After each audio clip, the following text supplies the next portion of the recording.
কোরআনে আছে এটা, বাট আমি এটা ফলো করি না, আমার এটা, নাউজুবিল্লাহি মিন যালিক। ইসলামে আছে এটা, বাট আমি ইসলামের এটা ফলো করি না। তো আমি যতক্ষণ পর্যন্ত আল্লাহর যাবতীয় বিধানকে আমি আমার নিজের জন্য অনুসরণীয় হিসেবে গ্রহণ করে না নিলাম, ততক্ষণ পর্যন্ত একজন মানুষ ঈমানদার হতে পারে না। ঈমান এমন একটা বিশ্বাসের নাম, আল্লাহ এবং তার রাসূলের সামনে, ঈমানের সামনে এইরকম একটা স্বীকৃতি প্রদান করার নাম যে আল্লাহর যত বিধান আছে সমস্ত বিধানের সামনে আমি সর্বান্তকরণে আত্মসমর্পণ করলাম। এই স্বীকৃতি প্রদান, এই স্বাক্ষর প্রদান করার নাম হলো ঈমান। আমি আমার শেষ জুমায়, এখানে বিগত শেষ জুমায় একটা বিষয় নিয়ে আলোচনা একটা পর্যায় পর্যন্ত পৌঁছেছিলাম। বিষয়টা ছিল ঈমান। ঈমানের জন্য শুধু বিশ্বাস যথেষ্ট নয়, মনে প্রাণে বিশ্বাস করে নিল এটাই যথেষ্ট নয়। ঈমানের যে সকল মৌলিক বিশ্বাসগুলো আছে সেগুলোতে তো বিশ্বাস করতেই হবে, তবে শুধু বিশ্বাসের দ্বারাই ঈমান হয়ে যায় না, বরং বিশ্বাসের পরেও আরো একটা ধাপ, আরো একটা স্তর রয়েছে, সেটা অতিক্রম করলেই একজন মানুষ মুমিন হতে পারে। ঈমানের যে সকল বিশ্বাসগুলো আছে আমরা তো সেগুলো মোটামুটি জানি, সাধারণ মুসলমানরা প্রায় সকলেই জানি। আমরা কালেমায়ে তাইয়্যিবা জানি, লা ইলাহা ইল্লাল্লাহু মুহাম্মাদুর রাসূলুল্লাহ। কালেমায়ে তাইয়্যিবার মধ্যে দুটো বিশ্বাসের কথা বলা হয়। এরপর আমরা কালিমায়ে শাহাদাত জানি, আশহাদু আল্লা ইলাহা ইল্লাল্লাহু ওয়া আশহাদু আন্না মুহাম্মাদান আবদুহু ওয়া রাসূলুহু। এখানেও দুটো বিশ্বাস, একটা হলো এক আল্লাহর উপর তাওহীদের বিশ্বাস, একত্ববাদের বিশ্বাস, আর একটা হলো রিসালাতের বিশ্বাস, আল্লাহ রাসূল সাল্লাল্লাহু আলাইহি ওয়াসাল্লামের রিসালাতের উপর বিশ্বাস করা। এই তাওহীদের বিশ্বাসের আরো অনেক লম্বা দীর্ঘ আলোচনা আছে, রিসালাতের বিশ্বাস নিয়েও দীর্ঘ আলোচনা আছে। তো এটা আরেকটা সাবজেক্ট। বাকি মৌলিক এই দুটো বিশ্বাস হলো তাওহীদ আর হলো রিসালাত। আল্লাহকে বিশ্বাস করা, আল্লাহ রাসূলকে বিশ্বাস করা, এটা হলো কালেমায়ে তাইয়্যিবা আর কালিমায়ে শাহাদাত। এরপরে আছে আমরা জানি ঈমানে মুজমাল আর ঈমানে মুফাসসাল। ঈমানে মুফাসসালের মধ্যে আরো অনেকগুলো বিষয়কে ইনক্লুড করা হয়েছে যেগুলোর উপর বিশ্বাস করতে হবে। সেটা হলো আমানতু বিল্লাহ ওয়া মালাইকাতিহি, আল্লাহকে বিশ্বাস করতে হয়। মালাইকাতিহি, মালাইকা ফেরেশতাদেরকে বিশ্বাস করতে হয়। ওয়া কুতুবিহি, আল্লাহর পক্ষ থেকে নাযিলকৃত আসমানি সবগুলো কিতাবকে বিশ্বাস করতে হয়। ওয়া রুসুলিহি, আল্লাহর সকল রাসূলদেরকে বিশ্বাস করতে হয়। ওয়াল ইয়াউমিল আখির, পরকালকে বিশ্বাস করতে হয়। ওয়াল কদরি খাইরিহি ওয়া শাররিহি মিনাল্লাহি তাআলা, তাকদীরের উপর বিশ্বাস করতে হয়। ওয়াল বা'স বা'দাল মাউত, এবং মানুষের এই জীবনটাই শেষ জীবন নয়, মানুষকে আল্লাহ পাক মৃত্যুর পরে আবার পুনর্জীবিত করবেন। এটা পরকালের বিশ্বাসের সাথে মৃত্যুর পরে পুনর্জীবিত হওয়ার বিশ্বাসটা একটার সাথে আরেকটা সম্পৃক্ত। এই বিশ্বাসগুলোকে একজন মুমিন যখন অন্তর থেকে গভীরভাবে বিশ্বাস করে নেয়, তখন তার বিশ্বাসের পর্বটা পূর্ণ হলো। এই বিশ্বাসগুলো নিয়ে আমরা হয়তো পরবর্তীতে আরো আলোচনা করার সুযোগ পাবো ইনশাল্লাহ। তো আজকে আমার বিগত আলোচনার আনকমপ্লিট আলোচনাটা আমি সমাপ্ত করতে চাই। সেটা হলো যে শুধু বিশ্বাস করে নিল একজন মানুষ যে হ্যাঁ একজন আল্লাহ আছেন, এবং একমাত্র তিনি ইবাদতের উপযুক্ত, এটা সে মনে প্রাণে বিশ্বাস করে নিল। আল্লাহ পাক একজন নবীকে পাঠিয়েছেন, তিনি রসুল, এটাকেও সে বিশ্বাস করে নিল। পরকাল হবে, এটাও সে বিশ্বাস করে নিল। ফেরেশতা বিশ্বাস করল, সবগুলো বিশ্বাস সে আন্তরিকভাবেই বিশ্বাস করে নিল যে হ্যাঁ, এগুলি সব সত্য, এগুলো সব সঠিক। এতেও একজন মানুষ ইমান হাসিল করতে পেরেছে, এই কথা বলার সময় হয়নি। একজন মানুষ মুমিন হয়ে গিয়েছে, এই কথা বলার সময় এখনো হয়নি। বরং সকল বিশ্বাসগুলোকে যথাযথভাবে ধারণ করার পর মুমিন হওয়ার জন্য একজন ব্যক্তিকে আরো একটা স্টেজ অতিক্রম করতে হয়, দেন তারপরে গিয়ে একজন মানুষ মুমিন হিসেবে স্বীকৃতি লাভ করবে আল্লাহর নিকট, আল্লাহ রাসূলের নিকট, ইসলামের নিকট। এই বিষয়টাই দুটো দৃষ্টান্তের মাধ্যমে, দুটো ঘটনার উদ্ধৃতির মাধ্যমে আমি আলোচনা করছিলাম। তার মধ্যে প্রথম ঘটনা ছিল হেরাক্ল। আমরা আমাদের প্রচলিত ভাষায় হেরাক্লিয়াস যাকে বলি, রোম সম্রাট নবীর যুগে। নবী করিম সাল্লাল্লাহু আলাইহি ওয়াসাল্লাম তার কাছে ঈমানের দাওয়াত দিয়ে সংবাদ বাহক, পত্রবাহক মারফত তার কাছে ঈমানের দাওয়াত পৌঁছেছিলেন। হেরাক্লিয়াস সেই পত্র পাওয়ার পর তার অভূতপূর্ব প্রতিক্রিয়া ছিল অসাধারণ। আল্লাহ নবীর প্রতি রেসপেক্ট, সম্মান, মর্যাদা, স্বীকৃতি প্রদান এবং সবকিছুকে বিশ্বাস করে নেওয়া দৃঢ়ভাবে, এই সবটাই তার ছিল। সে এমন ভূয়সী প্রশংসা আল্লাহ নবীর করেছেন, সে শেষ পর্যন্ত এই কথা বলেছে, ওয়ালাউ কুনতু ইনদাহু লাগাসালতু আন কাদামাইহি, যদি আমি এখন এই যে পত্র প্রেরক মুহাম্মদ সাল্লাল্লাহু আলাইহি ওয়াসাল্লাম, আমি যদি তার সকাশে উপস্থিত থাকতাম, তার দরবারে উপস্থিত থাকতাম, তাহলে আমি নিজ হাতে তার পা ধুয়ে দিতাম। একজন মানুষের পা ধোয়া দেয়া এটা একটা প্রতীকী বিষয়। এটা হলো একজন মানুষকে সর্বোচ্চ, যার উপরে কোনো সম্মান হয় না, সেই সম্মান প্রদর্শন করার নাম হলো, তার জন্য প্রতীকী ভাষা হলো তার পা ধোয়া দেয়া। হেরাকেল সম্রাট, রোম সম্রাট, সে বলতেছে এই কথা যে আমি যদি তার কাছে উপস্থিত থাকতে পারতাম আজকে, তাহলে আমি তার পা নিজ হাতে ধোয়া দিতাম। এরপরে সে তার সভাসদদেরকে একত্রিত করল, তাদেরকে বলল, হাল্লাকুম ফিল ফালাহি ওয়ার রুশদ, তোমরা যদি কল্যাণ চাও, সফলতা চাও, তাহলে, এবং তোমরা যদি চাও যে তোমাদের রাজত্ব, ক্ষমতা অটুট থাকুক, তোমাদের রাষ্ট্র সংরক্ষিত থাকুক, তাহলে একটাই রাস্তা, নবী, শেষ নবী চলে আসছেন, তোমরা তার ধর্মকে মেনে নাও, তার আদর্শকে মেনে নাও। মেনে নাও মানে আমরা মেনে নেই, কারণ সে তার নিজের সভাসদদেরকে সম্বোধন করে এই কথা বলল।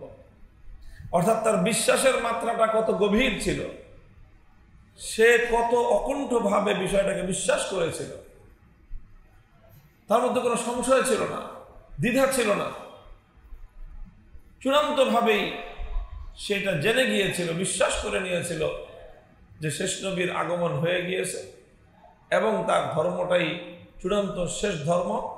এই ধর্মের অনুসরণ ছাড়া সফলতা অর্জন করার বিকল্প আর কোনো পথ নাই। এই সব বিষয়গুলো তার আন্তরিকভাবে বিশ্বাস হয়ে গেল। বিশ্বাস হওয়ার পর সে, তার কাছে একটাই আশঙ্কা ছিল, আমি যদি এখন এই বিশ্বাসকে গ্রহণ করি, আমার ক্ষমতা থাকবে না। তো সে এই আশঙ্কার প্রেক্ষিতে সে যাচাই করতে গেল যে ব্যাপারটা দেখি আমার রাষ্ট্রের যারা সভাসদ, মন্ত্রী পরিষদ, রাজন্যবর্গ, তাদেরকে মানানো যায় কিনা। তখন সে তাদেরকে একটা ইনডোর প্রোগ্রামে, একেবারে গেটলক প্রোগ্রাম, সেখানে তাদেরকে আমন্ত্রণ করে তাদের কাছে সে তার এই এক্সপ্লেনেশন সে দিল, পূর্ণ বিবরণ সে দিল। তারপরে তাদের পক্ষ থেকে মারাত্মক রিয়্যাক্ট হলো। এগুলো সব আমাদের বিগত আলোচনায় গিয়েছে এই বিষয়গুলো। তারা রিয়্যাক্ট করলো, সে বুঝে নিল যে না, এরা মানবে না, বরং এই লোকগুলো যদি এই প্রাসাদের বাইরে গিয়ে আমার এই তথ্য যদি প্রচার করে দেয়, তাহলে দেশের মানুষ বিদ্রোহী হয়ে রাজপ্রাসাদে হামলা করে আমাকেই শুধু ক্ষমতাচ্যুত না, আমাকে একেবারে নিঃশেষ করে ফেলবে। সঙ্গে সঙ্গে সে তখন তার কথার মোড় পরিবর্তন করে দিয়ে বলল যে আমি তোমাদেরকে পরীক্ষা করে দেখলাম যে এই জাতীয় কথা বললে তোমাদের রিয়াকশনটা কেমন হয়। তো আমি বুঝতে পারলাম যে না, মাশাআল্লাহ, তোমরা অনেক নিজেদের ধর্মের উপর অটল এবং অবিচল আছো, কাজে আমি তোমাদের উপর খুশি যে না, তোমরা তোমাদের ধর্মের ব্যাপারে তোমাদের কোনো দুর্বলতা নাই। এই কথা বলে সে নিজের উপস্থিত পূর্ণ সভাসদদেরকে আশ্বস্ত করে ফেললো। তার সভাসদরা আবার তাকে বললো যে সরি, আমরা তো বুঝতে পারিনি, আমরা মনে করছি আপনি মনে হয় রিয়েল কথা বলতেছেন, আপনি যে আসলে আমাদেরকে পরীক্ষা করছেন বিষয়টা আমরা বুঝতে পারিনি। এই জায়গা থেকে সে রিটার্ন করলো, এই জায়গাটা থেকে সে রিটার্ন করলো। এই জায়গায় সে কি করতে পারত? আমি এই জায়গা পর্যন্ত আলোচনায় এসেছিলাম। এখানে হেরাকেল রোম সম্রাট, সে কি করতে পারত? তার সামনে দুটো রাস্তা ছিল। কয়টা রাস্তা? দুটো পথ। একটা পথ ছিল যে সে সাহসী পদক্ষেপ নিতে পারত, যা করবে আল্লাহ, যা হোক দুনিয়ায় যাই হয়, সত্যকে আমি পেয়েছি, আমি সত্যকে অনুধাবন করেছি, এই সত্যকে আমি গ্রহণ করলাম, এই কথাটা অকপটে এটা ঘোষণা করে দেওয়া। এরপরে ক্ষমতা থাকলো কি থাকলো না, জীবন থাকলো কি থাকলো না, সেটা পরোয়া করার প্রয়োজন আমার নেই। এটা যদি সে করত, তাহলে সর্বোচ্চ পর্যায়ের ইমানদার বলে সে স্বীকৃতি লাভ করত। কিন্তু সে ইসলামকে গ্রহণ করে ইসলামটাকে তার নিজের আপন আদর্শ হিসেবে সে এটাকে এই প্রশ্নে এসে, ক্ষমতার প্রশ্নে, জীবনের প্রশ্নে এসে সেটাকে গ্রহণ করতে পারে না। এটা তার এক নম্বর পথ ছিল। এই ক্ষেত্রে ঝুঁকি ছিল, ক্ষমতা হারানোর ঝুঁকি, এবং এমনকি জীবন যাওয়ার ঝুঁকিও তার সামনে ছিল, কিন্তু সে ঝুঁকিটা সে নেয় নাই। আরেকটা রাস্তা ছিল, সেটা ঝুঁকির রাস্তা না, সেটা হলো কৌশলের রাস্তা। যেই রাস্তাটা অবলম্বন করেছিলেন আংশিকভাবে শাহে নাজাশি, আসহামা, নাজাশির বাদশাহ, হাবাসার বাদশাহ, তিনি যেটা অবলম্বন করেছিলেন সেটা হলো যে তিনি ঈমানকে গ্রহণ করে নিয়েছিলেন, তবে সেটা সভাসদদের সামনে প্রকাশ করেন নাই। আমি ইসলাম কবুল করে ফেলেছি, আমি ঈমান গ্রহণ করে ফেলেছি, এই জিনিসটাকে সে অন্যদের সামনে প্রকাশ করে নাই। তো প্রকাশ করলে ভালো। এই সকল ক্ষেত্রে জীবনের ঝুঁকি থাকলে প্রকাশ না করারও অপশন, প্রকাশ না করার সুযোগও আল্লাহ পাক রেখেছেন। কোরআনে কারীমের মধ্যে আল্লাহ পাক রব্বুল আলামিন এটা একেবারে স্পষ্ট ঘোষণা দিয়ে আল্লাহ পাক এই অনুমতি দিয়েছেন, ইল্লা মান উকরিহা ওয়া কলবুহু মুতমাইন্নুম বিল ঈমান, যে যদি কেউ ঈমানের পরিচয় প্রকাশ করলে তার জীবন সংকটাপন্ন হওয়ার আশঙ্কা থাকে, জীবন বিপন্ন হওয়ার সম্ভাবনা থাকে, তাকে হত্যা করে ফেলা হবে, এইরকম আশঙ্কা যদি থাকে, তাহলে এক শর্তে তার এই ঈমানকে গোপন করার, ঈমানকে লুকিয়ে রাখার সুযোগ এবং অবকাশ আছে। শর্তটা হলো মুখে যাই বলো, মনে ঈমানের ব্যাপারে, ঈমানকে যে তুমি গ্রহণ করেছ এই বিষয়ে কোনো দ্বিধা, কোনো সংশয় থাকা চলবে না। যেটা নাজাশির বাদশাহ, যার নাম হল আসহামা ছিল, যিনি হাবাসা তৎকালীন, এটাকে বর্তমানে আমরা ইথিওপিয়া বলি, জেদ্দা সাগরের ঠিক জেদ্দার অপর প্রান্তে, জেদ্দা যেই আপনার সাগর আছে, মক্কা মদিনার কাছাকাছি সবচেয়ে নিকটবর্তী শহর শাখা সাগর হলো জেদ্দা বন্দর। সেই জেদ্দার ঠিক সমুদ্রের অপর প্রান্তেই হলো ইথিওপিয়া। সেই ইথিওপিয়ার বাদশাহ যিনি ছিলেন, তিনি হলেন ইসলাম গ্রহণ করেছিলেন, ঈমানকে কবুল করে নিয়েছিলেন, তবে তিনি তার ঈমানকে প্রকাশ করেন নাই। কিন্তু আল্লাহর নবী জানতেন, নবীজির কাছে তিনি বার্তা প্রেরণ করেছিলেন, ইয়া রাসূলুল্লাহ, আমি ইসলাম গ্রহণ করেছি, তবে নানা প্রতিবন্ধকতার কারণে আমি এখনই আপনার কাছে আসতে পারতেছি না, আপনার দরবারে হাজির হতে পারছি না। এই জাতীয় অক্ষমতা তিনি প্রকাশ করেছিলেন। এই ঘটনাগুলো আমাদের জন্য দৃষ্টান্ত। ঠিক তদ্রূপ হযরত রাসূল আকরাম সাল্লাল্লাহু আলাইহি ওয়াসাল্লামের চাচা খাজা আবু তালেব, আমার নবীর জীবনের উপর সবচেয়ে দীর্ঘমেয়াদী স্নেহ, মমতা, ভালোবাসার ছায়া যার ছিল, তিনি ছিলেন নবীজির আপন চাচা আবু তালেব। নবীর জন্মের আগেই নবীজির বাবা মারা গেলেন, জন্মের কিছুদিন পরে মা মারা গেলেন, তারপরে কিছুদিন পরে দাদা মারা গেলেন। অভিভাবক হিসেবে নবীর আর কেউ ছিল না। সেই সময় থেকে একেবারে সেই 10-12 বছর থেকে নিয়ে শুরু করে আল্লাহর নবীর প্রায় 50 বছরের কাছাকাছি সময় পর্যন্ত নবীজিকে একেবারে বাবা মায়ের চেয়েও বেশি স্নেহ দিয়ে, মমতা দিয়ে, ভালোবাসা দিয়ে যিনি নবীজিকে আগলে রেখেছিলেন, তিনি হলেন নবীজির এই চাচা আবু তালেব। নিজের ঔরসজাত সন্তানদের চেয়েও নবীজিকে তিনি বেশি ভালোবাসতেন, নবীর প্রতি তিনি বেশি কেয়ারফুল ছিলেন। ওনার ছেলে ছিল আলী, ওনার ছেলে হযরত আলী রাদিয়াল্লাহু আনহু, হযরত জাফর ইবনে আবি তালেব রাদিয়াল্লাহু আনহু ওনার আরেক ছেলে। ওনার আরো 2 ছেলে ছিল যারা ইসলাম গ্রহণ করে নাই, আকিল এবং তালেব। 4 ছেলে, কিন্তু 4 ছেলেকে যতটুকু স্নেহ করতেন, 4 ছেলের চেয়েও বেশি স্নেহ করতেন নিজের ভাতিজাকে মুহাম্মদ সাল্লাল্লাহু আলাইহি ওয়াসাল্লাম। এত বেশি স্নেহ করতেন, এত বেশি মায়া মমতা করতেন যে ওনার মৃত্যু যখন হয়ে গেল, ওনার মৃত্যুকে রাসূল সাল্লাল্লাহু আলাইহি ওয়াসাল্লামের জীবনের সবচেয়ে অন্যতম একটা ট্রাজিক ঘটনা হিসেবে দেখা হয়। উনি যেই বছর মারা গেলেন, একই বছর হযরত খাদিজা রাদিয়াল্লাহু আনহা মারা যান।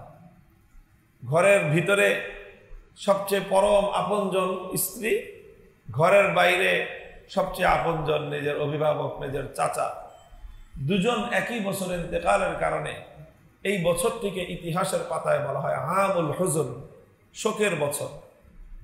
শোকের বছর, কারণ আল্লাহর নবী নবুয়তের এটা 9ম বর্ষে। ঘটনা কি ঘটলো? একদিকে ঘরের স্ত্রীকে হারালেন খাদিজা রাদিয়াল্লাহু আনহাকে, অপরদিকে নিজের চাচা, অভিভাবক, পিতৃতুল্য চাচা, যার স্নেহ মমতায় 40টা বছর তিনি তার নির্ভাবনায় কাটিয়েছেন, সেই চাচাকে তিনি হারালেন। অর্থাৎ আল্লাহর নবীর উপর ওনার এই চাচা আবু তালেব খাজা আবু তালেব, ওনার একটা পরম মমতা, ভালোবাসা, আশ্রয় দেওয়া এবং নবীর জন্য, নিজের ভাতিজার জন্য পুরা মক্কার সকল শ্রেণীর মানুষের সাথে, মক্কার সকল আধিপত্যবাদীদের সাথে, মক্কার সকল ক্ষমতাসীনদের সাথে উনি একা পাঞ্জা লড়েছেন, কিন্তু কখনোই নবীজির উপর তিনি তাদের কালো ছায়া, তাদের আক্রমণ তিনি নিরঙ্কুশভাবে হতে দেন নাই। এরকম একজন মানুষ ছিলেন খাজা আবু তালেব। কিন্তু তিনি ইসলাম কবুল করেন নাই, ইসলাম কবুল করেন নাই। এইভাবেই চলতেছিল। চলতে চলতে ওনার একটা সময় আসলো যে তিনি মৃত্যু শয্যায় শায়িত হয়ে পড়লেন। একেবারেই শারীরিকভাবে তিনি দুর্বল হয়ে হয়ে মৃত্যুবরণ করবেন, এরকম একটা পরিস্থিতি তৈরি হয়ে গেল। রাসূল আকরাম সাল্লাল্লাহু আলাইহি ওয়াসাল্লাম নিজের এই চাচা, এমন চাচা, বাপ মা দাদা দাদি নানা নানি সবার ভালোবাসা একটা মানুষ দিয়েছে। 40টা বছর যিনি নবীজিকে আগলে রেখেছেন, সেই লোকটা বেঈমান অবস্থায়, ঈমান হারা অবস্থায় মারা যাচ্ছেন। কত দুঃখ আল্লাহর নবীর মনের ভিতরে। তিনি শেষমেশ গেলেন চাচার কাছে, গিয়ে বললেন, ইয়া আম্মি কুল লা ইলাহা ইল্লাল্লাহ কালিমাতান উহাজ্জু লাকা বিহা ইনদাল্লাহ। চাচা, একটা কথা, লা ইলাহা ইল্লাল্লাহ, এই কথাটা আপনি শুধু আমার কাছে একবার বলে যান, বাকিটা এর জন্য কি করতে হয় আমি আপনার পক্ষ হয়ে কিয়ামতের দিন আল্লাহর আদালতে আমি আপনার পক্ষ হয়ে ফাইট করব। আমি আল্লাহর আদালতে আমি নিজে ফাইট করব। আমি আল্লাহর সামনে আপনার পক্ষ থেকে যত তর্ক করতে হয়, যত আর্গুমেন্ট করতে হয়, আপনার পক্ষ থেকে সমস্ত আর্গুমেন্ট করে আমি আপনাকে আল্লাহর আযাব থেকে বাঁচানোর জন্য সর্বোচ্চ চেষ্টা আমি করব। কিন্তু শর্ত হলো যে আপনি শুধু একটা বার লা ইলাহা ইল্লাল্লাহটাকে আমার কাছে বলে যান। তো নবীজির এই চাচা নবীজিকে কতটা ভালোবাসতেন। 3 বছর, একাধারে 3 বছর আমরা জানি নবী আকরাম সাল্লাল্লাহু আলাইহি ওয়াসাল্লামের জীবনের একটা কঠিন অধ্যায় অতিক্রান্ত হয়েছে। মক্কার জীবনে শিআবে আবি তালেবের মধ্যে বন্দী ছিলেন আল্লাহর নবী, অবরুদ্ধ ছিলেন, বয়কট করা হয়েছিল, নবীজিকে বয়কট করা হয়েছে। বলা হয়েছিল মক্কার সমস্ত সম্প্রদায়গুলো তারা একটা চুক্তি করেছিল যে মুহাম্মদকে যারা প্রশ্রয় দিবে তাদেরকে সহ বয়কট করা হলো।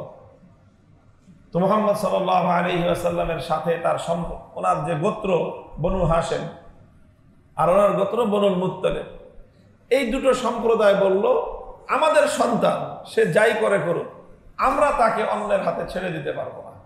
মক্কার মানুষের মধ্যে, আরবের মানুষের মধ্যে আত্মমর্যাদা ছিল যে আমার সন্তানের উপর তুমি এসে খবরদারি করবে। আমার সন্তান হাজার অপরাধ করতে পারে, যা করে করতে পারে, কিন্তু আমার সন্তানের উপর তুমি হাত তুলতে পারবে না। এই একটা তাদের মধ্যে আত্মমর্যাদা বোধ ছিল, যার কারণে 3 বছর পর্যন্ত এই আবু তালেবের নেতৃত্বে গোটা সম্প্রদায় ওনারা অবরুদ্ধ ছিলেন। কারোর সাথে কোনো লেনদেন নাই, দেনা মানে আদান প্রদান নাই, খাবার দাবারের ব্যবস্থা নাই। শেষ পর্যন্ত গাছের পাতা খেয়ে জীবন ধারণ করতে হয়েছে। এই খাজা আবু তালেবের নেতৃত্বে এই কাজ হয়েছে। তো তিনি কতটা ভালোবাসতেন আল্লাহর নবীকে। সেই চাচা মারা যাচ্ছেন, আর ভাতিজা নিজের প্রাণাধিক প্রিয় সন্তানের চেয়েও বেশি ভালোবাসার পাত্র, সে এমন ভাবে বলতেছে যে চাচা একটা বার বলে যান, একটা বার একটু বলে যান। তখন তিনি কিছু মন্তব্য করেছিলেন যেগুলো কোরআন হাদিসের পাতায়, ইতিহাসের পাতায় লেখা আছে। তিনি তখন বলেছেন, ওয়ালাকাদ আলিমতু আন্না দীনা মুহাম্মাদিন মিন খাইরি আদিয়ানিল বারিয়াতি দীনা লাউলাল মালামাতু আও হিজারু মাসাব্বাতিন লাওয়াজাতনি সামহান বিজাকা মুবিনা। তিনি বললেন যে ভাতিজা দেখো, আমি জানি, লাকাদ আলিমতু, আমি বিশ্বাস করি যে তোমার যে ধর্মটা মিন খাইরি আদিয়ানিল বারিয়া, পৃথিবীর সর্বশ্রেষ্ঠ ধর্ম, এটা আমি জানি। শুধু জানি না, বিশ্বাস করি আমি যে তোমার এই ধর্ম এটা পৃথিবীর সর্বশ্রেষ্ঠ ধর্ম। তবে কথা হলো কি, দেখো যে এখন যদি আমি তোমার ধর্মটাকে গ্রহণ করে নেই, তাহলে মানুষ আমার ব্যাপারে একটা কমেন্ট করবে, বাজে কমেন্ট। কি কমেন্ট করবে? বলবে যে আবু তালেব এত বড় একজন মানুষ মরার সময় ভয় পেয়ে গেল, জীবনের শেষ প্রান্তে এসে সে ভয়ে কালেমা পড়ে ফেলছে। তো মানুষ আমার সম্পর্কে এই কমেন্ট করবে, এটা আমি সহ্য করতে পারি না। আমি অন্তত তোমার অন্তরটাকে প্রশান্ত করার জন্য হলেও তুমি খুশি হবা, তোমার ভালো লাগবে। ভাতিজা, তোমার ভালো লাগাটা, তোমার আত্মার প্রশান্তি আমার কাছে অনেক মূল্যবান। আমি পৃথিবীর অন্য সকলকে নারাজ করে তোমাকে সন্তুষ্ট করতাম, আর তোমাকে খুশি করার জন্য হলেও আমি কালেমা পড়তাম। কিন্তু মানুষের এই কমেন্ট, বাজে কমেন্ট, যে মানুষ আমাকে তিরস্কার করবে, যে বুড়ে বেটা শেষ পর্যন্ত নিজের বাপদাদার ধর্ম ছেড়ে দিল, মানুষের এই কমেন্ট, এটা আমি সহ্য করতে পারলাম না। আর ওদিক দিয়ে আবু জাহাল বসা, আবু জাহাল সহ তার সাঙ্গপাঙ্গরাও বসা। তারা বলতেছে, আতারকাবু আন মিল্লাতে আব্দুল মুত্তালিব, হে আবু তালেব, আপনি আমাদের মক্কার একজন গণ্যমান্য, আমাদের মুরব্বী মানুষ ছিলেন, আমাদের গোটা মক্কাবাসীর কাছে আপনি একজন অনুসরণীয় মানুষ ছিলেন। আপনি জীবনের শেষ সময়ে বাপদাদার ধর্ম ছেড়ে দিয়ে পোলাপানের ধর্ম গ্রহণ করবেন, নিজের সন্তানদের ধর্ম গ্রহণ করবেন নিজের বাপদাদার চেয়ে, বাপদাদার ধর্মের চেয়ে। মানুষের কাছে সন্তানদের বাপদাদার চেয়ে সন্তানের আদর্শ কোনোদিন বেশি প্রিয় হইতে পারে? এই জাতীয় কথা বলে ওনাকে, এই জাতীয় কথা বলে, এই জাতীয় কথা বলে ওনাকে মিসগাইড করতেছিল। এদিক দিয়ে রাসূল সাল্লাল্লাহু আলাইহি ওয়াসাল্লাম এই কথা বলতেছেন, ওদিক দিয়ে আবু জাহাল ওই কথা বলতেছেন। শেষ পর্যন্ত এর মধ্যেই ওনার শেষ মুহূর্ত এসে হাজির হয়ে গেল, এবং তিনি আখিরা মা কাল আলা মিল্লাতে আব্দুল মুত্তালিব, শেষ পর্যন্ত তিনি ভাতিজাকে এক্সকিউজ করলেন যে, ভাতিজা, পারলাম না আমি তোমার ধর্মটা গ্রহণ করতে, তুমি আমাকে ক্ষমা করে দিও, আমি আমার বাপদাদার ধর্মের উপরেই থাকলাম। এই কথা বলে শেষ নিঃশ্বাস তিনি ত্যাগ করলেন। নবীজির হৃদয়টা চূর্ণ বিচূর্ণ হয়ে গেল, চূর্ণ বিচূর্ণ হয়ে গেল যে চাচা ঈমান হারা অবস্থায় শেষ নিঃশ্বাস ত্যাগ করলেন। এর অর্থ হলো তিনি চিরদিনের জন্য জাহান্নামে থাকবেন। সাহাবায়ে কেরাম আল্লাহর নবীর কাছে প্রশ্ন করেছিলেন, ইয়া রাসূলুল্লাহ, আপনি, আল্লাহ পাক আপনাকে এত ভালোবাসেন, আপনাকে এত সক্ষমতা আল্লাহ দিয়েছেন, আপনি শাফিউল মুজনিবিন, আপনার উপাধি হলো আপনি অপরাধীর জন্য সুপারিশকারী। আপনার সুপারিশে আল্লাহ পাক কত লক্ষ কোটি মানুষকে আল্লাহ মুক্তি দান করবেন। আপনাকে আল্লাহ এত বড় সম্মান মর্যাদা দিয়ে দান করবেন, আপনি কি আপনার চাচারে কোনোভাবে আল্লাহর কাছে বলে ফেলে ছাড়াইতে পারবেন না? এই প্রশ্ন আল্লাহ নবীর কাছে হয়েছে। সাহাবায়ে কেরাম জিজ্ঞাসা করেছেন। নবীজি তো এই সব দরবার আল্লাহর সাথে অলরেডি সেরে ফেলছেন, আল্লাহর সাথে সব কথা বলা শেষ। শেষ পর্যন্ত আল্লাহ পাক নবীজির খাতিরে যতটুকু মঞ্জুর করেছেন সেটা হলো যে, নবী, আপনার চাচা, আপনি তাকে এত ভালোবাসেন, তো আপনার খাতিরে আমি যতটুকু করলাম সেটা হলো আপনার চাচা অমুসলিম হিসেবে কাফের এবং বেঈমান হয়ে শেষ নিঃশ্বাস ত্যাগ করার কারণে জাহান্নামের যেই স্তরে তার থাকার কথা সেই স্তর থেকে তাকে উন্নীত করে তাকে আমি জাহান্নামের দোজখের একেবারে পারে এক প্রান্তে দাঁড় করায় দেব, একেবারে প্রান্তে দাঁড় করায় দেব। কোন কোন হাদিসের দ্বারা তার মাত্রাটা বুঝে আসে যে তিনি, জাহান্নামটা হলো ধরে নেন একটা সমুদ্রের মতো। সমুদ্র কত গভীর? গভীরতা তো আমাদের পরিমাপ অনুযায়ী, আর জাহান্নামের গভীরতা আল্লাহর পরিমাপ অনুযায়ী। আমরা আমাদেরটা দিয়েই বুঝি। তো সমুদ্র তো অনেক গভীর, কিন্তু সমুদ্রের পাড় তো এতটুকু যে ধীরে ধীরে এটা স্লোপ, ডাউনওয়ার্ড স্লোপিং, ধীরে ধীরে এটা গভীরতার দিকে গিয়েছে। তো সমুদ্রের পাড়ে যেমন সৈকতে যেরকম একজন মানুষ দাঁড়ালে এমন হয় যে একটা মানুষের পায়ের পাতা ভিজে, আরেকটু আগালে মানুষের পায়ের যে ই পর্যন্ত পায়ের উপরিভাগটাও ভিজে, আরেকটু আগালে মানুষের টাকনু পর্যন্ত ভিজে যায়। তো আল্লাহর নবী বলেন যে আমার চাচাকে আল্লাহ পাক রব্বুল আলামিন জাহান্নামের এমন একটা জায়গায় রাখবেন যেখান থেকে পায়ের টাকনু পর্যন্ত জাহান্নামের আগুন পৌঁছবে, এর উপরে আর তাকে আগুন স্পর্শ করবে না। সেটাও এক ভয়াবহ শাস্তি, যে এই আগুনের উত্তাপে যে পায়ের তলায় যদি কারো আগুন লাগে, জাহান্নামের আগুন, তো সেই আগুনের উত্তাপে তার মাথার খুলি টকবক করতে থাকবে। শাস্তি ভয়াবহ,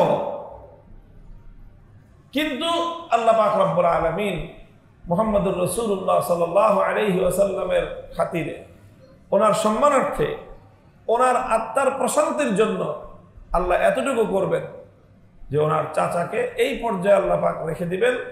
নবীজি বলেন ওয়ালাউলা আনা লাকানা ফি জাহজাহিম মিন লাকানা ফি দারকিল আসফালি মিনান নার। হুজুর বলেন যে আমার সাথে যদি আমার চাচার এই সম্পর্কটা না থাকতো, ওনার প্রতি আমার যদি আবেগ না থাকতো, তাহলে আমার চাচাও অন্যান্যদের মতো জাহান্নামের গভীরতম তলদেশে থাকতেন। তো যাই হোক, সেটা আরেকটা বিষয়। এখানে আমার আলোচনার যে বিষয়টা দেখেন, খাজা আবু তালেব তিনিও কিন্তু মৃত্যুর সময় কি বলছেন, লাকাদ আলিমতু আন্না দীন মুহাম্মাদিন মিন খাইরি আদিয়ানিল বারিয়াতি দীন। আমি জানি, আমি বিশ্বাস করি যে তোমার ধর্মটা পৃথিবীর সর্বশ্রেষ্ঠ ধর্ম। দেন এত অকপটে স্বীকৃতি, স্পষ্ট ভাষায় স্বীকৃতি, এরপরেও তিনি ঈমানদার না। কেন? এই কেনর উত্তর আমাদের প্রত্যেককে পরিষ্কারভাবে জানতে হবে, পরিষ্কারভাবে জানতে হবে। আমরা অনেকেই মনে করি ইসলাম সর্বশ্রেষ্ঠ ধর্ম, বাস মনে করি যে মুসলমান হয়ে গেছে। আরে ভাই, আমি আপনি যতটুকু ইসলামকে শ্রেষ্ঠ ধর্ম বলে বিশ্বাস করতেছি, আমাদের চেয়ে তো অনেক বেশি বিশ্বাস করেছিলেন খাজা আবু তালেব। আমাদের বিশ্বাসের চেয়ে তো হেরাকেলের বিশ্বাসটা আরো অনেক বেশি মজবুত ছিল। তার অনেক কনফিডেন্স ছিল যে হ্যাঁ, এই ধর্মই শ্রেষ্ঠ ধর্ম।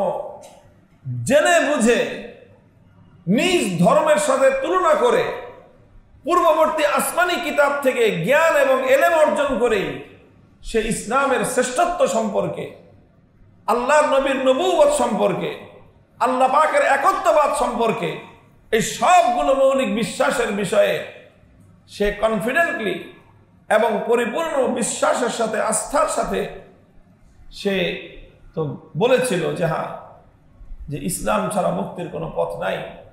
দেন এরপরে সে কেন অমুসলিম, এরপরে সে কেন কাফের, এরপরে সে কেন চিরস্থায়ী জাহান্নামী?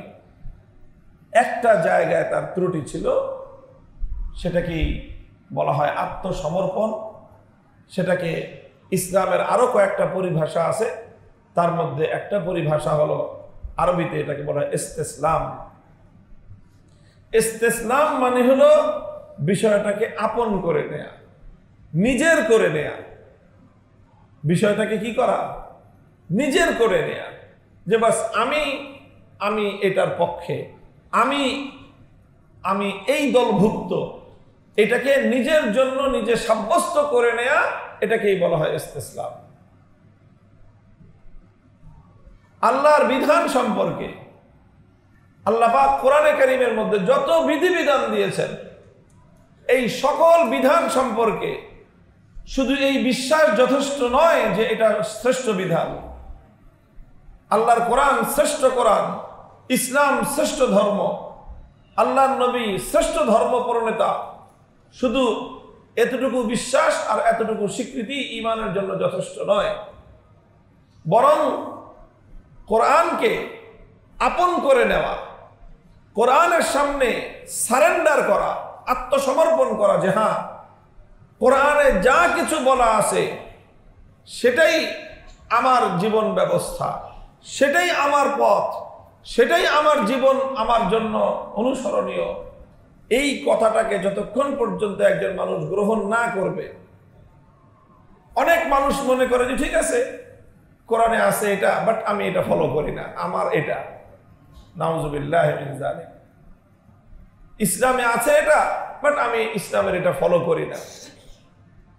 তো আমি যতক্ষণ পর্যন্ত আল্লাহর যাবতীয় বিধানকে আমি আমার নিজের জন্য অনুসরণীয় হিসেবে গ্রহণ করে না নিলাম, ততক্ষণ পর্যন্ত একজন মানুষ ঈমানদার হতে পারে না। হ্যাঁ, আমি আমার জন্য গ্রহণীয় অনুসরণীয় হিসেবে গ্রহণ করার পর কার্যক্ষেত্রে গিয়ে ভুল ত্রুটি হতে পারে। আমি এর সহজ একটা এক্সাম্পল দিই। মনে করেন আপনি একটা যে কোনো প্রতিষ্ঠানে ভর্তি হবেন, একটা প্রতিষ্ঠানে আপনি ভর্তি হবেন, সেই প্রতিষ্ঠানে ভর্তি হওয়ার জন্য কিছু নিয়ম শৃঙ্খলা আছে, যে এটা এটা করতে হবে, এটা করা যাবে না, এটা করা যাবে না, এটা করা যাবে না। এরপরে সেখানে নিচে আমি সবগুলো সর্বান্তকরণে মেনে নিলাম বলে একটা স্বাক্ষরের জায়গা আছে। আপনি এখানে স্বাক্ষর যদি করেন, তাহলে দেন আপনি এই প্রতিষ্ঠানে ভর্তি হওয়ার উপযুক্ত হবেন। কিন্তু আপনি যদি এখানে স্বাক্ষর না করেন কিন্তু সবগুলি বিধান মানলেন, আপনাকে ভর্তি করবে? এই স্বাক্ষরটা কি জিনিস বলেন? আচ্ছা, আপনি স্বাক্ষরটা করেছেন, স্বাক্ষরটা করার পরে আপনি প্রতিষ্ঠানের কোনো একটা বিধান লঙ্ঘন করেছেন। সাপোজ ধরে নেন আপনি এখানে অঙ্গীকার করেছিলেন যে আপনি প্রতিদিন সকাল 9টার মধ্যে প্রতিষ্ঠানে এসে উপস্থিত হবেন। একদিন আপনার সকাল 10টা বেজে গেছে, তাহলে কি আপনাকে প্রতিষ্ঠান থেকে সঙ্গে সঙ্গে বহিষ্কার করে দিবে? আপনাকে জিজ্ঞাসাবাদ করবে, কেন তুমি দেরি করলা? তুমি তো কথা দিয়েছিলে যে 9টার সময় আসবা, তুমি কেন দেরি হলো 1 ঘন্টা? আপনি আপনার কোনো থাকলে, ওজোর থাকলে বলবেন যে এই কারণে দেরি হয়েছে। আর কোনো গ্রহণযোগ্য কোনো বক্তব্য না থাকলে মাথা নিচু করে দাঁড়ায় থাকবেন। আপনার টিচার আপনাকে 2-4টা ধমক দিবে, কিছু একটা বকাঝকা করবে, অথবা একটা পানিশমেন্ট দিবে, যাও তুমি 1 ঘন্টা রোদের মধ্যে দাঁড়ায় থাকো, একটা কিছু করবে, কিন্তু আপনাকে প্রতিষ্ঠান থেকে বহিষ্কৃত বলে গণ্য করা হবে না। কিন্তু আপনি প্রতিদিন 9টায় আসেন, কিন্তু আপনি স্বাক্ষর করেন না। বুঝেন নাই কথাটা? আপনি প্রতিদিনই 9টাতেই আসেন, কিন্তু আপনি যে প্রতিষ্ঠানের নিয়মগুলো মেনে নিলেন, এই স্বাক্ষরটা করলেন না। বলেন, যতক্ষণ পর্যন্ত আপনি স্বাক্ষর না করলেন, প্রতিষ্ঠানের রুলস অনুযায়ী আপনি এই প্রতিষ্ঠানের স্টুডেন্ট হিসেবে, এই প্রতিষ্ঠানের লোক হিসেবে স্বীকৃতি পাবেন? পাবেন না। অথচ আপনি যদি স্বাক্ষর করার পরে 1 দিন, 2 দিন, 3 দিন, 5 দিন ভুল করেন, ভুল করলে পানিশমেন্ট হবে, কিন্তু আপনি প্রতিষ্ঠানের লোক হিসেবে স্বীকৃতি পাবেন। তো এই স্বাক্ষরটার কি মূল্য বলেন? এই স্বাক্ষরটার অর্থ হলো যে আমি এই প্রতিষ্ঠানের যে সিস্টেমটা, এটাকে আমি মেনে নিলাম। আর স্বাক্ষর না করার অর্থ হলো আমি সিস্টেমটা মানলাম না। দিস ইজ ঈমান। এই জায়গাটাতেই হলো ঈমান। একজন মুমিন এবং একজন কাফেরের বেসিক পার্থক্যটা এই জায়গায়, যে কাফের ইসলামের এই জায়গাটার উপর স্বাক্ষর করতে অস্বীকৃতি জানায়। আচ্ছা, কেউ স্বাক্ষর করার পর আবার যদি সে স্বাক্ষরটাকে কেটে দিল নিজ হাতে, সে স্বাক্ষরটা কেটে দিল যে না, আমি এটা মানি না, স্বাক্ষরটা কেটে দেওয়ার পর নিজের হাতে সে আর এই প্রতিষ্ঠানের ছাত্র থাকবে? অথচ সে কিন্তু সবসময় 9টাতেই আসে। সে সারা বছর একদিনেও 9টার যে টাইম, তার যে নিয়ম ছিল, শৃঙ্খলা ছিল, কোনোটাই সে ভঙ্গ করে নাই। কিন্তু সে শুধু নিজের হাতে নিজের স্বাক্ষরটাকে সে ডিলিট করে দিল, মুছে ফেললো, কেটে দিল। সে নিজ হাতে যখনই এই স্বাক্ষরটাকে মুছে ফেললো, নিজ হাতে যখনই সেই স্বাক্ষরটাকে ক্রস চিহ্ন দিয়ে দিল, তৎক্ষণাৎ সে ওই প্রতিষ্ঠান থেকে বহিষ্কৃত নিজেই হয়ে গেল, তাকে কেউ বহিষ্কার করে না। ইসলাম এমন একটা, ঈমান এমন একটা বিশ্বাসের নাম, আল্লাহ এবং তার রাসূলের সামনে, ঈমানের সামনে এইরকম একটা স্বীকৃতি প্রদান করার নাম যে আল্লাহর যত বিধান আছে সমস্ত বিধানের সামনে আমি সর্বান্তকরণে আত্মসমর্পণ করলাম। এই স্বীকৃতি প্রদান, এই স্বাক্ষর প্রদান করার নাম হলো ঈমান। হ্যাঁ, স্বাক্ষর প্রদান করার পরে মানুষ হিসেবে কখনো ভুল হতে পারে, সেটা পানিশমেন্ট হবে, অথবা আল্লাহর কাছে ক্ষমা চাইলে আল্লাহ ক্ষমা করবেন, সেটা ভিন্ন ম্যাটার। কিন্তু আমি যদি স্বাক্ষরটা না করি, আমি যদি স্বীকৃতিটা না দেই, তাহলে কোশ্চেন কেন আমি আল্লাহর ঈমানদারের কাফেলাতেই শামিল হতে পারলাম না, আমি স্টুডেন্ট হিসেবে স্বীকৃতি পেলাম না, তা আমার আর কি? আল্লাহ রাব্বুল আলামিন আমাদেরকে ঈমানের ক্ষেত্রে পরিপূর্ণ আত্মসমর্পণকারী হওয়ার তৌফিক দান করেন। আমরা ইনশাআল্লাহ পরবর্তীতে আলোচনা করব এই যে বললাম একটা দৃষ্টান্ত হিসাবে যে একটা দস্তখত করা, স্বাক্ষর করা, আবার সেই স্বাক্ষরটাকে ডিলিট করে দেওয়া। আমরা আমাদের জীবনে বহু সময়ে নিজের অজান্তেই এমন কাজ করি যেই কাজের মাধ্যমে আমরা আমাদের নিজেদের করা স্বাক্ষরকে আবার ডিলিট করে দিচ্ছি। আল্লাহ আমাদের সকলকে হেফাজত করেন। তো মনে রাখবেন যে পরবর্তীতে আমরা এই বিষয়ে আলোচনা করব একটু এই টপিকের উপর, যে নিজেরা কিভাবে স্বাক্ষর ডিলিট হয়ে যায়। আল্লাহ আমাদের সকলকে সহিহ এবং কামেল ঈমান নসিব করেন। ওয়া আখিরু দাওয়ানা আলহামদুলিল্লাহি রাব্বিল আলামিন।